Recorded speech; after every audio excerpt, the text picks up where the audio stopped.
पंजाब को 6 गेंद में चाहिए थे 9 रन। धोनी ने बिछा दिया था माया जाल। आखिरी गेंद तक चली जंग, सांसें थाम कर बैठा था पूरा हिंदुस्तान।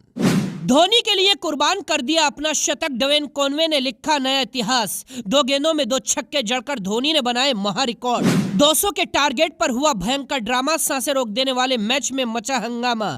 चेन्नई पर लगे बेईमानी के इल्जाम। पंजाब को अंतिम 6 गेंदों में 9 रन चाहिए थे। पहली बार धोनी ने ऐसी गलती की थी कि चेन्नई के खिलाड़ियों ने माथा पीटना शुरू कर दिया। अंतिम गेंद तक इस मैच की जंग चलती रही, लेकिन धोनी पहली बार विलन बन गए। अंतिम ओवर में हर गेंद पर मैच पलट रहा था, हर गेंद पर ड्रामा चल रहा था। अंतिम 6 गेंदों की कहानी पर आएंगे, लेकिन उससे पहले ड्वेन कॉनवे ने धोनी के लिए अपना शतक कैसे कुर्बान कर दिया और अंतिम 4 गेंदों में धोनी ने लगातार छक्के उड़ाकर कौन सा महा रिकॉर्ड बनाया है वो देखिए। चेन्नई ने इस मैच में 200 रनों का पहाड़ जैसा स्कोर खड़ा किया था। ऋतुराज गायकवाड़ ने 37 रन बनाए, शिवम दुबे ने 28 रनों की पारी खेली, लेकिन ड्वेन कॉनवे अंत तक क्रीज पर खड़े रहे। 52 गेंदों में 92 रनों की पारी खेलकर शतक के बिल्कुल करीब पहुंच गए थे, लेकिन अंत के ओवर में क्रीज पर आते हैं महेंद्र सिंह धोनी। ड्वेन कॉनवे को शतक के लिए 8 रन चाहिए थे, लेकिन उन्होंने अंत की 4 गेंदों पर धोनी को स्ट्राइक दे दी। धोनी ने 4 गेंदों में 13 रन बनाए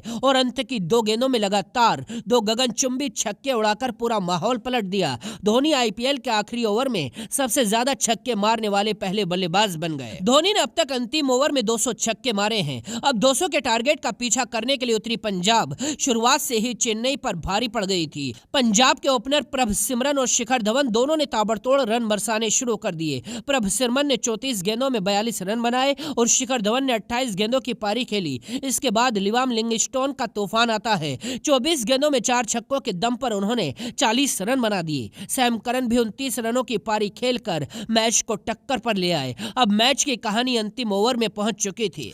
पंजाब को अंतिम 6 गेंदों में 9 रन चाहिए थे और क्रीज पर खड़े थे शाहरुख खान और सिकंदर रजा।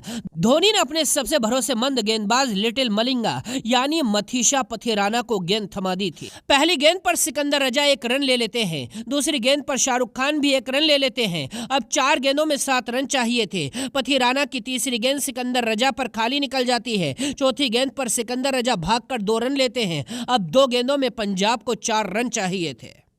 हर गेंद पर फील्डिंग बदल रहे थे और हर गेंद पर अपने गेंदबाज को समझाने में लगे थे। पथिराना की 5वीं गेंद पर भी सिकंदर रजा ने भागकर 2 रन ले लिए।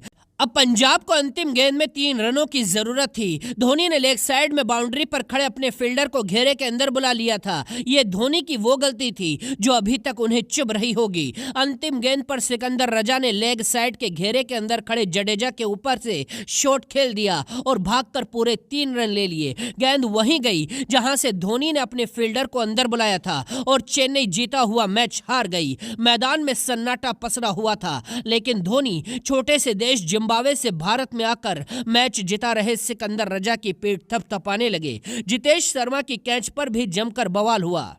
बाउंड्री के बिल्कुल पास में खड़े चेन्नई के फील्डर शेख रशीद ने जितेश का कैच पकड़ा था। उनका पैर बाउंड्री के बिल्कुल करीब था। अंपायर ने इसे आउट दे दिया। लोग अंपायर पर चेन्नई का पक्ष लेने का आरोप लगाने लगे। खैर, आपको चेन्नई की हार का जिम्मेदार कौन लगता है लिखकर बताइए और वीडियो को शेयर कीजिए।